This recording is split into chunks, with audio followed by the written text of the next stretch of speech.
to do that, one must understand what Common Core is. And here's what it is, folks. It's a very serious intrusion into your lives and your children's lives. Because parental rights have been pretty much signed away by the people, the legislatures, and people who voted for this. Regardless of how you want to spell it, you want to spell it Common Core with a big C or little c, and whatever you want to do, it's still, they're signing away rights. Now, this private information that they're getting from your children when they fill this out, it goes to the local government, and then it gets sent off to people like, the federal government, and then off to corporations that I'm sure they've extended coverage to them to protect our information. But do you really want the information about what goes on in your home, how many guns you have, what your political persuasion is, what your religious beliefs are, and many, many other things? Do you want that being farmed out all over the country in the name of education? I don't think we do.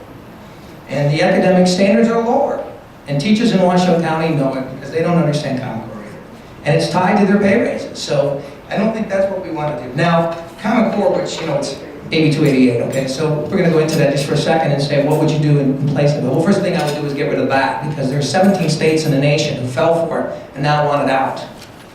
And why? Because things like 2 and 2 is 5 is a good answer. Reading about pornographic materials in 4th grade is okay. And all of the other things that go along with Common Core that has to do with political beliefs and intrusion into your life. The people who wrote Common Core, the 4 professors, wouldn't even sign off on it after they finished it.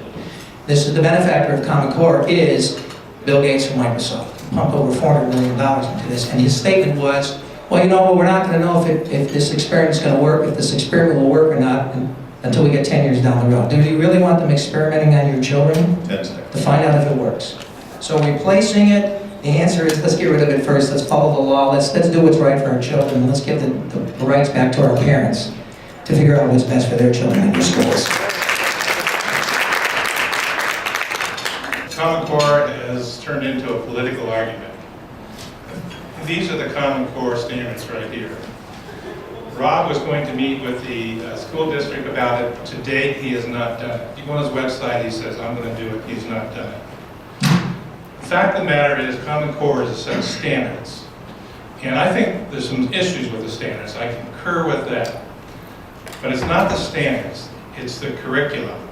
And Washoe County, for example, has developed their own curriculum. They didn't buy anything off the shelf. When I talked to them about it, they said, Randy, you've given us no money. So we're using textbooks that we had from 5, 6, 7 years ago. So these are not Common Core textbooks. These are what we always had. Are there issues? Sure there are issues. The issues is it's untested. How do you put in a new system and test it before you put it in? Well, we can do that with information systems, but it's hard with education. We have other issues with it. The point about 2 + 2 = 5, I don't think that's real, by the way. Certainly not in Washoe County, at least from my discussions with the people, because I've done a lot of investigation into this thing. But we do have some kinds of issues about, well, do they follow critical thinking to get to that answer if the answer is not right? Question of, do we teach cursive? Well, Common Core doesn't tell us to teach cursive, but our curriculum, we do teach cursive. We teach calculus. So some of that stuff we still do. He talked about information systems. That's the longitudinal database. That's separate from Common Core. That has nothing to do with Common Core. That has everything to do with tracking information on our children. And I believe that's an issue.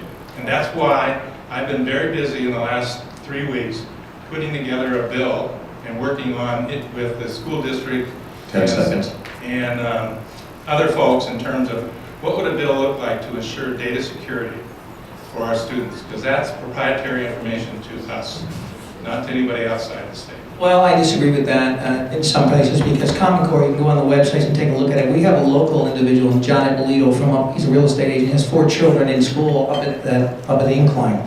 He wanted to know about the test that you're mandated, your kids are mandated to take. Remember this, mandated. You cannot, there was a decision came from the legislature that said you cannot get out of this test. You're not allowed to see the test, what's on that test, what your kids are answering.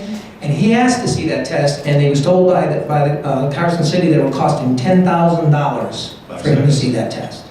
That's what Common Core really is. Don't be fooled, check it out, take a look at it.